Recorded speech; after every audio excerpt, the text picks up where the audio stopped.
Morning children, hope everything is okay and so do I. Bhavna Desai, your EVS teacher, is with you with the lesson number 5. Now we will go further. We will see here. Who all are there in your family? Write their names and how they are related to you. Last session में बच्चों हमने देखा था कि family हमारे लिए क्यों important है, हमें फैमिली के साथ क्यों रहना चाहिए. Now here is a exercise. So here you have to write name. आपके फैमिली में जो आपके फादर है तो फादर का नाम लिख के फिर यहाँ पे रिलेशन लिखना है. मदर का नेम लिखना है और इधर मदर लिखना है. ऐसे आपको ये फिलअप करना है. Write the relationship between any two members of your family such as husband wife, brother sister, mother daughter. आपको यहाँ पे नीचे ये जो दूसरी एक्सरसाइज है उसमें क्या करना है, यहाँ पे आपको नेम लिखना है. आपका नेम लिखिए, फिर आपके फादर का नेम लिखिए और फिर यहाँ पे रिलेशनशिप में फादर एंड सन.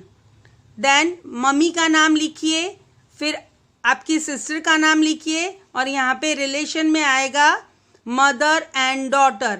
ऐसे जो भी रिलेशन आपके साथ आपके घर में रहते हैं आपको यहाँ पे लिखने हैं. ये मैंने आपको एग्जाम्पल में कहा था.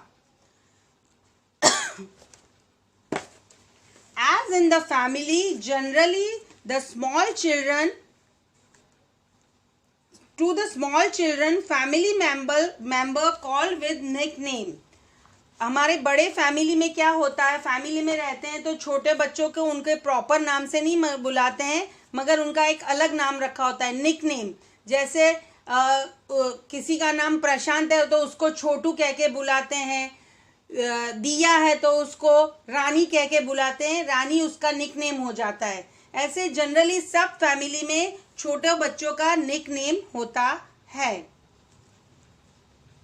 In family, you have many similarities between you and your family members. It may be in the way you talk, walk, smile, or even in your looks. As for example, your walking may be resemble with your father, your voice resemble with your grandfather. Family में generally जब सब साथ में रहते हैं तो हमारा जैसे अब समझ लीजिए आपका वॉइस है तो आपका वॉइस आपके डैडी जैसा होता है, या फिर आपकी सिस्टर है तो उसका चलना मम्मी जैसा होता है. और ऐसे भी कह सकते हैं कि आपका सिंगिंग आपकी मम्मी जैसा, मतलब आप आपकी मम्मी से सिंगिंग में रिजेंबल करते हो, उनके जैसा ही सिंगिंग करते हो. किसी में चलना भी होता है, कोई अपने डैडी की तरह चलता भी है, कोई हंसता है तो अपने मम्मी की तरह हंसता है. तो इस हिसाब से आप अपने फैमिली में रिजेंबल करते हो. Your voice resemble with your grandfather. Now we will see about Salman's family. The elder members of Salman family works as dhobi. हमारे लेसन में एक सलमान के बारे में लिखा गया है. सलमान का फैमिली है वो धोबी का काम करता है. All the family members are working together and help hand in washing, drying, ironing of the clothes. पूरा फैमिली है वो एक ही यही धोबी का ही काम करता है. सब फैमिली मेंबर्स एक ही काम करते हैं. एंड यू नो कि धोबी का क्या काम होता है, तो क्लोथ्स को वॉश करता है, फिर उसको सुखाता है और फिर उसको आयरन करता है. सलमान का पूरा फैमिली ये एक ही बिजनेस में एक ही काम में साथ में है. Salman and his cousin Rafiq are also learning the work done by the family, और we can say this is their family business. Salman और रफीक भी अपने फैमिली मेंबर के साथ जाते हैं और जो फैमिली बिजनेस है इनका धोबी का वो उनके पास से सीखते हैं. We learn many things from our family members. हमें बहुत सारी चीज़ें ऐसी होती है कि हमारे फैमिली मेंबर से सीखने को मिलती है. Salman and cousin Rafiq learn cycling from his uncle.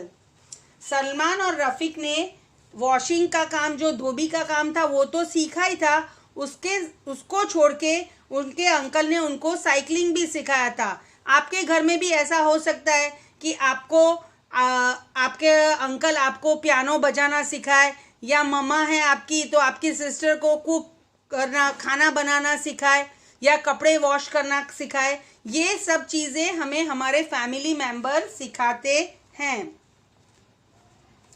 Generally when we are upset और sad we go to mummy. कभी कभी हमारा मूड बहुत अपसेट होता है, किसी ने हमको डांट दिया होता है या कुछ कहा होता है, तो हम बहुत ही उदास होते हैं। तो कहाँ जाते हैं हम? हमारी मम्मी के पास जाके उनके गोदी में, उनके लैप में सर रख के बात करते हैं। If you want to know about the past of something interesting stories about the family, you go to grandmother. का ऐसा होता है कि आपको आपकी फैमिली के पास की पहले की कोई बात जाननी हो, या कुछ अच्छा बना हो, वो टाइम पे कुछ अच्छा हुआ हो, तो वो सब स्टोरीज कौन हमें सुनाता है? हमारी ग्रैंड मदर सुनाती है। हम हमारी ग्रैंड मदर के पास जाके फैमिली के बारे में पूछते हैं कि अंकल ने कैसे स्टडी किया था, या डैडी कहाँ पे पढ़े थे। ये सब हमें जानना होता है, तो हम किसके पास जाते हैं? ग्रैंड मदर के पास। ग्रैंड मदर इसके सब हमें आंसर देती हैं। When you want to share any secret, you go to your sister. आपको अगर आपकी कुछ सीक्रेट बात करनी है, जैसे कि स्कूल में आज हमने ये मस्ती की, या फिर स्कूल में आज मैंने यहाँ से टेबल पे से जंप किया, तो वो आप किसको जाके बात करते हो? वो किसके साथ शेयर करते हो? तो आपकी सिस्टर के साथ शेयर करते हो। And if something has gone wrong और done wrong, we go to father.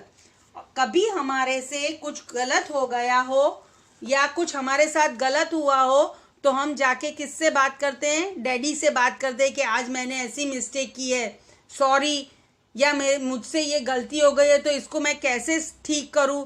तो आपके डैडी उस टाइम आपको सजेशन देते हैं कि from next time don't do like this, या अगर आपसे कुछ गलत हो गया है तो उसको कैसे करेक्ट करना है, वो सब बातें हमें हमारे डैडी सिखाते हैं। In family, different members have different types of habits such as eating fast, nails biting, whenever free sleep, speak loudly and many more. Generally में आपने देखा होगा कि घर में सबको, बहुत सारों को अलग अलग टाइप की हैबिट होती है। कोई फ्री होता है तो जब भी फ्री होता है तो सो जाता है, कोई छोटी छोटी बात पे बहुत ज़ोर से हंसने लगता है, कोई फ्री बैठा होगा तो अपने नेल्स को बाइट करता है। ऐसा सब फैमिली में सबके यहाँ ऐसा होता है कि एक एक हैबिट सबको होती है। Generally when we are happy we hug our family members और jump, sing a song etcetera. जब हम बहुत खुश होते हैं तो हम क्या करते हैं? डांस करते हैं, अपने फैमिली मेंबर्स को हग करके एकदम हंस के सॉन्ग गाते हैं। हम जब बहुत खुश होते हैं तो हमारे फैमिली मेंबर को हग करते हैं, गले लगाते हैं। With our elder person, we should talk softly, help them if they need it, touch feet with good morning wishes, allow them to speak first, and whenever needed, can ask for guidance. हमें हमारे बुजुर्ग, हमारे घर में हमारे grandfather, grand mother होते हैं, uncle aunty होते हैं, तो उनके साथ कैसे बिहेव करना चाहिए? उनके साथ बहुत ही रिस्पेक्ट से बात करनी चाहिए, जोर जोर से चिल्ला के गर्म होके बात नहीं करना चाहिए। मॉर्निंग में हम जब उठते हैं तो उनके फीट को टच करके गुड मॉर्निंग, जय श्री कृष्ण जो भी बोलते हैं वो बोलना चाहिए। और कुछ भी बात हो तो उनको पहले बोलने देना चाहिए, क्योंकि उनका जो एक्सपीरियंस है वो हमें पूरी लाइफ में काम लगता है। कहीं गलत है, कहीं सही है, वो हमके एक्सपीरियंस से ही हमको सिखाते हैं। उनसे हमें बहुत कुछ सीखने को मिलता है। हमें हमारे फैमिली मेंबर्स, एल्डर पर्सन का बहुत ही रिस्पेक्ट करना चाहिए और उनके साथ रिस्पेक्टफुली बिहेव करना चाहिए। Children, here I am ending my lesson. Next session we will meet again. Till then, bye bye. See you.